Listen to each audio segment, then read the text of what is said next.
클릭해 주셔서 감사합니다. 모두 좋은 일만 가득하세요. 좋아요와 댓글은 큰 힘이 됩니다.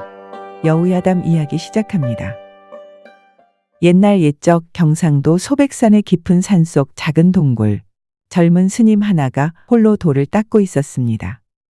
그해 겨울 눈이 소복히 내려 온 주위가 하얗게 물들었고 휘영청 밝은 달이 떠오른 어느 밤이었지요.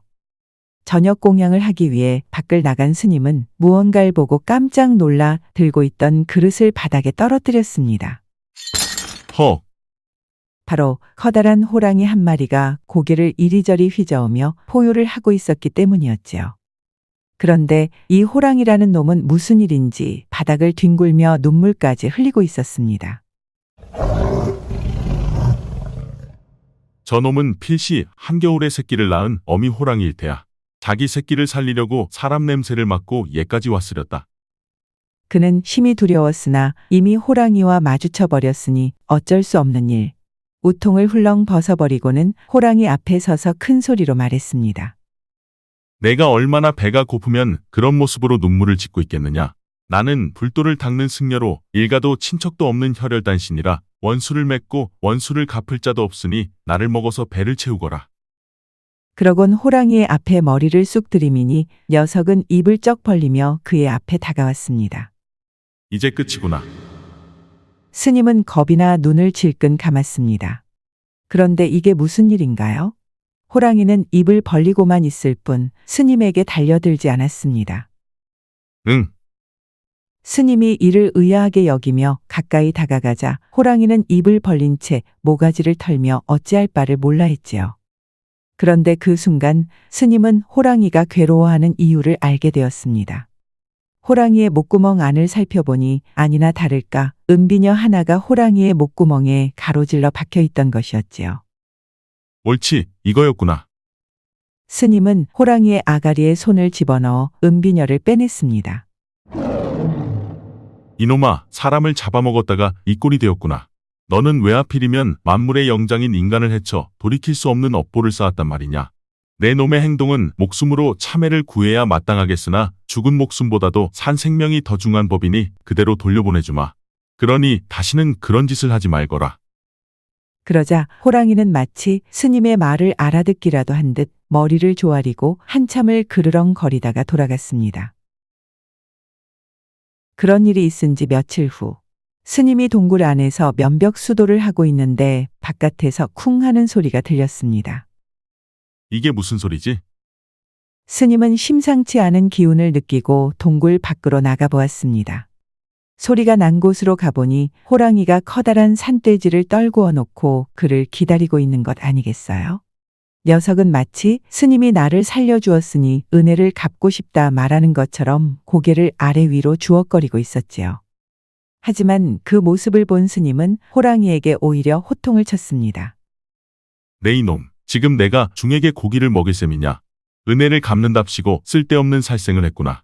내 듣기로 호랑이는 천하의 명물이라 했거늘 너는 말귀를 못 알아먹는 먹통 짐승일 뿐이로구나. 썩 나가거라. 스님은 횡하니 돌아서서 굴 안으로 들어가 버렸습니다. 호랑이는 동굴을 한참을 바라보다가 잡아온 멧돼지를 입에 물고 조용히 산속으로 사라졌지요. 그 일이 있은 후 며칠이 더 지났을까요? 스님이 동굴에서 책을 읽고 있는데 또다시 바깥에서 쿵 하는 소리가 들려왔습니다. 이놈이 말귀를 못 알아먹고 또다시 찾아왔구나. 스님은 호랑이를 크게 나무랄 심산으로 동굴 바깥으로 뛰어나갔지요. 그런데 호랑이가 이번에 가져온 것은 짐승이 아니었습니다. 바로 갓 스물이 될까 말까한 꽃 같은 여인이었지요. 내 이놈, 이게 무슨 짓이냐. 스님이 놀라 호랑이에게 호통을 쳤지만 녀석은 눈 하나 깜빡하지 않고 크게 하품을 해댈 뿐이었지요. 그때 여인의 신음소리에 스님이 급히 상태를 살피니 그녀는 온몸이 꽁꽁 얼어붙은 채 거친 숨을 내쉬고 있었습니다. 이보시오. 스님은 일단 여인을 살려야겠다는 생각에 여인을 업고 동굴 안으로 가 급히 불을 피웠지요. 이 일을 어찌한다. 스님은 심히 난처했습니다. 그대로 놓아두자니 여인이 죽을지도 모를 일이고 가까이에서 보살피자니 불계를 어기는 것 같았으니까요. 한참을 고민하던 스님은 이내 고개를 들었습니다. 부처님도 이 상황이라면 틀림없이 여인을 살렸을 게야. 스님은 큰 마음을 먹고 꽁꽁 얼어붙은 여인의 손과 발을 주무르기 시작했지요. 잠시 후 여인은 크게 숨을 몰아쉬며 깨어났습니다. 헉, 여기가 어디입니까? 정신이 드십니까? 여기는 소백산 연화봉 아래 초암입니다. 제가 어떻게 여기를 왔지요? 그것은 아, 여인은 스님의 대답을 채 듣지도 못하고 눈을 스르르 감더니 쓰러져 버렸습니다. 그 순간 스님은 또 한 번 고민에 빠졌지요. 동굴안이 워낙 냉한 곳이라 불을 피워도 쉬이 따뜻해지지 않을 것이고 이대로 두면 여인은 곧 얼어 죽을 텐데 이를 어찌해야 한담. 에잇! 고민 끝에 스님은 여인을 품에 꼭 끌어안았습니다. 그러곤 그녀의 옆에 누워 온몸을 어루만지며 체온을 나누었지요. 잠시 후 스님이 몸을 데워준 덕이었는지 여인의 정신이 다시 돌아왔습니다. 그는 깜짝 놀라 바닥에 납작 엎드렸지요. 당신은 누구십니까? 아니, 그보다 왜 그러고 계신답니까? 아, 저는 부처님을 모시고 공부를 하는 승려이온데 잠시 수행을 하느라. 스님이 웃으며 멋쩍게 답하자 여인은 겁에 질린 목소리로 말했습니다. 중이 아니에요. 당신은 중이 아니라 호랑이입니다. 호랑이는 중으로 변해 사람을 잡아먹는다 들었어요. 염려 놓으십시오. 저는 호랑이가 아닙니다. 그리고 이곳 또한 호랑이 굴이 아니지요. 당신을 업고 왔던 호랑이는 저기 저 밖에 앉아 있습니다. 내 이놈 아직 거기에 있느냐? 스님이 바깥쪽을 가리키자 동굴 앞에 앉아있던 호랑이는 기지개를 크게 키더니 그제야 만족스러운 듯 어슬렁어슬렁 산속으로 사라졌습니다. 이제 제가 호랑이가 아닌 것은 분명하지요. 안심하십시오. 저는 당신을 해치지 않을 것입니다. 그런데 낭자는 대체 무슨 일이 있으셨던 겁니까? 그러자 여인은 겨우 기억이 나는 듯한 표정으로 답했지요. 오늘은 저희 혼례날이었습니다. 영주관하에서 고을 사또와 혼례를 올렸지요. 그렇게 밤이 되어 서방님과 초야를 치르려는데 그 순간 불이 번쩍하며 몸이 공중으로 던져지는 것 같더니 그 뒤로는 생각이 나지 않는군요. 아이고, 그런 일이 있으셨군요. 믿기지 않겠지만 사실 낭자는 아까 보았던 호랑이 등에 업혀 이곳까지 오셨습니다. 아, 그리 된 것이군요. 여인은 복잡한 마음을 달래려는 듯 한참이나 침묵하며 무언가를 골똘히 생각했습니다. 그러다 이내 정적을 깨고 입을 열었지요. 헌데 스님, 본디 호랑이란 사람을 보면 잡아먹는 것이 당연할진데 어찌 저를 잡아먹지 않고 이 험한 산중 속 스님의 동굴 앞에 저를 데려다 놓았을까요? 여인의 물음에 스님은 뭐라 답해야 할지 알 수 없었습니다. 저도 정확히 알 수 없지만 모두 다 전생의 연이겠지요. 전생의 연이요? 예, 미천한 중생이 세상 모든 일의 연유를 깨달을 수는 없는 법. 하지만 어떤 인연이 있어 일이 된 것은 분명하지요.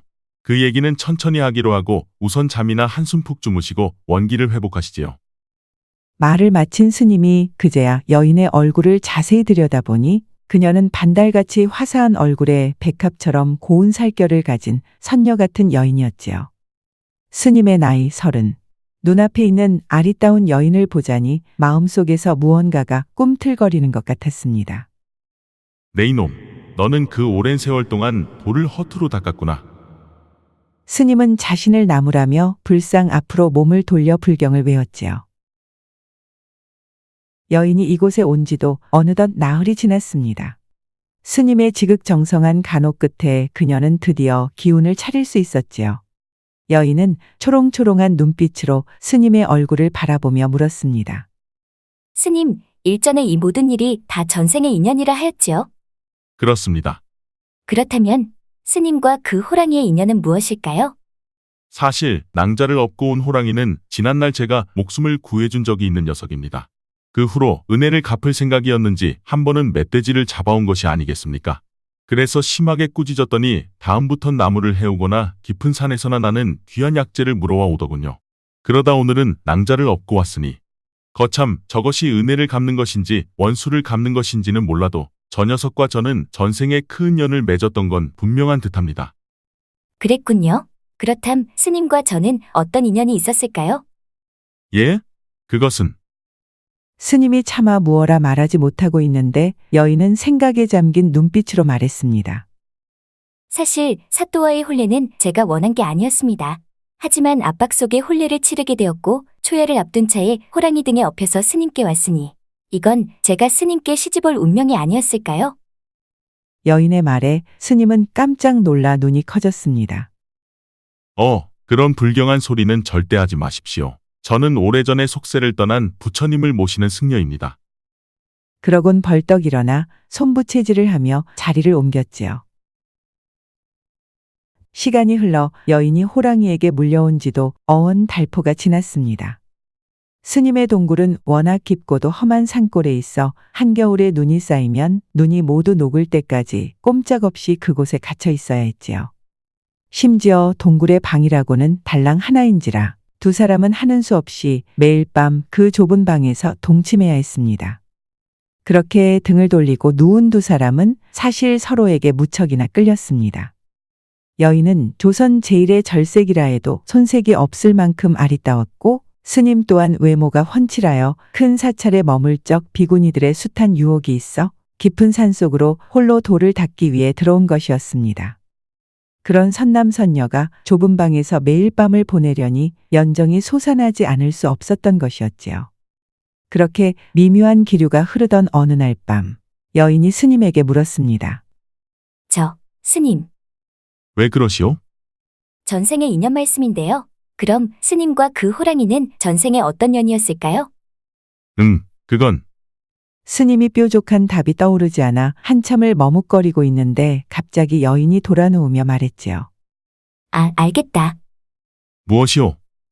스님도 여인의 답이 궁금하여 반대편으로 돌아누웠습니다. 그런데 그 순간 두 사람의 얼굴과 가슴이 맞닿았지요. 어맛? 순간 스님은 정신이 혼미해져 자리에서 벌떡 일어났고 여인도 순식간에 볼이 빨개졌습니다. 무엇이오? 나와 호랑이의 연이라는 것이? 호랑이가 전생에 스님의 어머니셨던 것입니다. 스님이 장가도 안 가고 하도 속을 썩이니까 저를 여기까지 업고 와 스님을 장가 보내려 하는 것 아니겠습니까? 호호호. 여인의 농담에 스님은 온몸이 후끈 달아올라 어쩔 줄을 몰라 했습니다. 그런 말은 어불성설이오. 지금 부끄러워 하시는 겁니까? 그렇게 두 사람의 시간이 길어지면 길어질수록 그들은 서로를 향한 마음이 점점 더 깊어져 갔지요. 또다시 달포의 시간이 지나 산에 있던 눈이 모두 녹아 이제 여인을 마을로 데려다 줄 수 있게 되었습니다. 어서 나섭시다. 아무리 내리막길이라 해도 꼬박 하루길은 걸어가야 하니 말이지요. 스님은 괴나리 보찜을 맨 채 여인을 재촉했지요. 스님, 저는 그냥 여기서 스님과 살겠습니다. 여인은 집으로 돌아가기 싫어 바닥에 주저앉은 채 닭똥 같은 눈물을 흘렸습니다. 어서 일어나시오. 낭자를 애타게 찾고 있을 부모님 생각도 하셔야지요. 사실 스님의 마음도 찢어질 것 같았습니다. 두 달포가 넘는 시간 동안 그의 마음속에도 여인에 대한 연정이 주체할 수 없을 정도로 자라 있었기 때문이었지요. 그런데 바로 그 순간 동굴 밖에서 소란스러운 소리가 들려왔습니다. 죄인은 어서 나와 오라를 받으라. 스님이 동굴 밖으로 나와 보니 중무장한 광군이 도열해 있었습니다. 무슨 일로 여기까지 오셨습니까? 스님이 합장을 하며 인사를 하는데 돌연 광군의 우두머리가 명령을 내렸습니다. 내가 바로 산속에 살며 도수를 부리는 중놈이렸다. 여봐라, 어서 저놈을 포박하라. 그렇게 스님은 포승줄에 꽁꽁 묶여 관아로 잡혀가게 되었지요. 이 모든 일이 모두 다 내 놈이 꾸민 짓이렸다. 사또는 포박당한 채 무릎을 꿇고 있는 스님을 추궁했습니다. 소승은 사또께서 무슨 말씀을 하시는지 알지 못하겠습니다. 시끄럽다 이 땡중놈아. 내 놈이 사악한 도수를 부려 호랑이로 변신한 후 석 달 전에는 호방의 부인을 잡아가지 않았느냐? 그것도 모자라 2달 전 나와 백년가약을 맺은 색시를 잡아간 요괴 같은 놈이란 것을 모두 알고 있다. 사또의 추궁에 스님은 말문이 막혔습니다. 사또 나으리, 그것이 무슨 말도 안 되는 말씀이십니까? 내가 있던 동굴 안에는 호방에 처가 쓰던 이 은비녀까지 나왔느니라. 이래도 모르쇠를 계속할 것이냐? 사또가 은비녀를 보이자 스님은 그제야 모든 상황을 이해했습니다. 호랑이가 지난번 잡아먹은 여인은 바로 호방의 처였던 것이지요. 그것이 어찌 된 일이냐면 스님은 상황을 설명하려다 이내 입을 꼭 다물었습니다. 스님이 그간의 진실을 있는 그대로 말했다가는 사또가 사냥꾼들을 보내 산중에 있는 호랑이를 죽일 거라는 생각이 들었으니까요. 이에 아무 말도 하지 않고 호랑이의 죄를 대신 덮어쓰려는데 상황을 지켜보고 있던 여인이 나섰습니다. 아닙니다. 스님은 결코 요승이 아닙니다. 오히려 호랑이로부터 저를 살려주신 분입니다. 모든 일은 산속에 사는 호랑이가 벌인 짓입니다. 여인이 열심히 스님을 변호하며 나섰지만 사또는 그녀의 말을 믿어주지 않았습니다. 여봐라. 내일 아침 해가 뜨자마자 저놈의 목을 쳐서 더 큰 후환을 없애도록 하라. 아닙니다, 사또. 정말 아닙니다. 다음 날 아침 형장에서는 망나니의 칼춤이 시작되고 스님은 모든 것을 내려놓은 채 고개를 떨구고 있었습니다. 어허, 물러거라. 칼 들어가신다. 망나니의 춤이 멈추자 서슬퍼런 칼이 스님의 목으로 매섭게 내리쳐졌습니다. 부처님의 뜻을 거두고 감히 여인을 마음에 품은 까닭이랍니까? 이 죄인이 부처님의 곁으로 갈 터이니 부디 소승을 받아주시옵소서. 스님이 마음을 비우고 눈을 감는데 그 순간 갑자기 형장에 호랑이가 나타나 사람들에게 포효했습니다.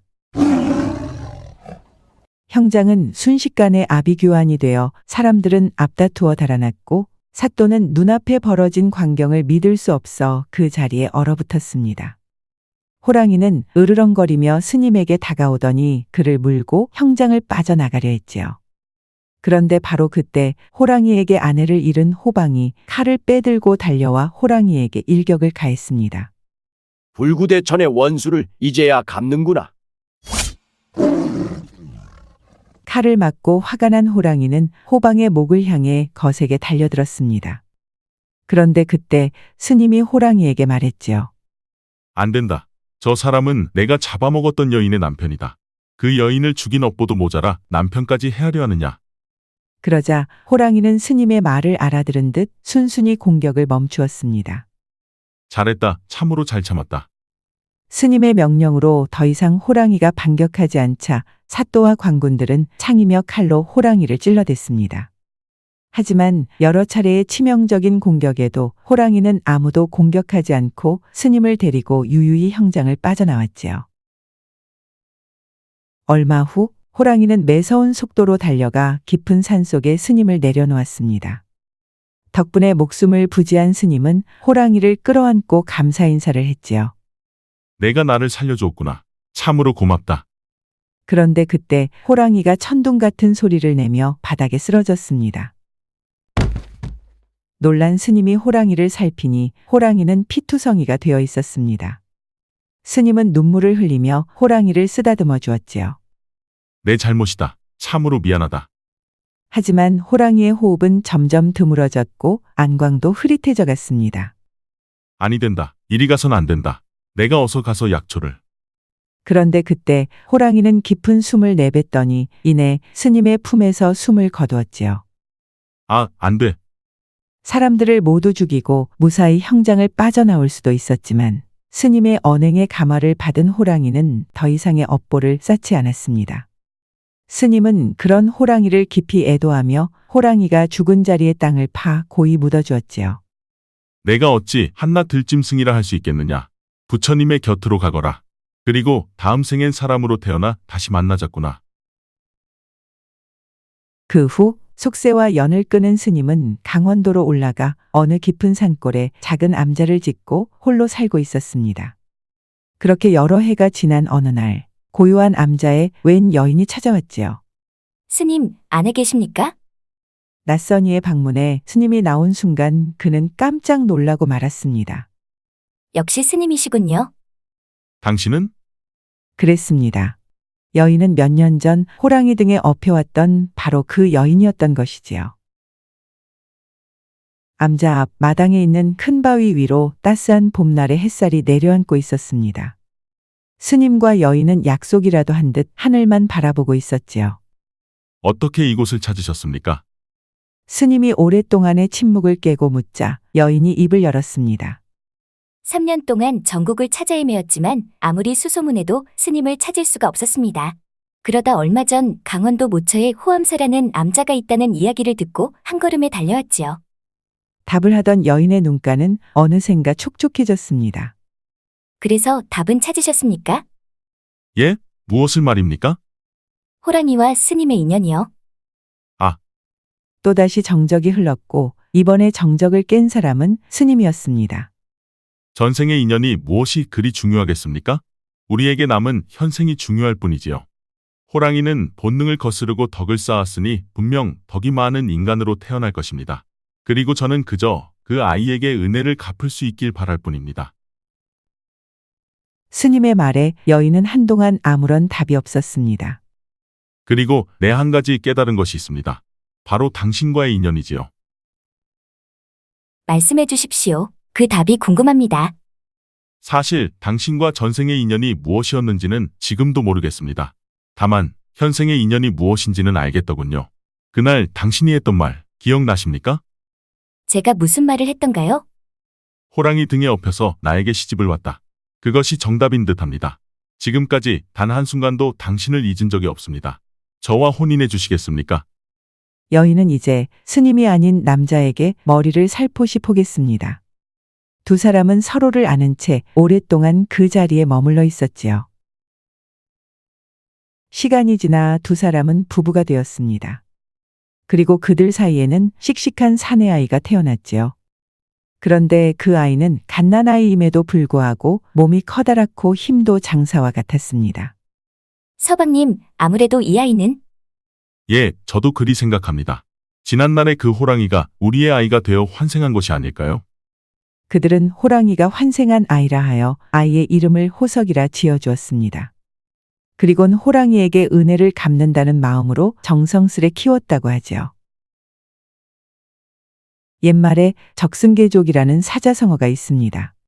이 말은 붉은 끈으로 다리를 묶는다는 뜻으로 전설에 따르면 천신인 월화노인이 붉은 끈을 가지고 다니다가 인연이 있는 남녀가 보이면 그들 모르게 그 끈으로 다리를 메어놓는데 그럴 경우 두 사람의 인생의 어느 순간에라도 반드시 부부가 된다고 합니다.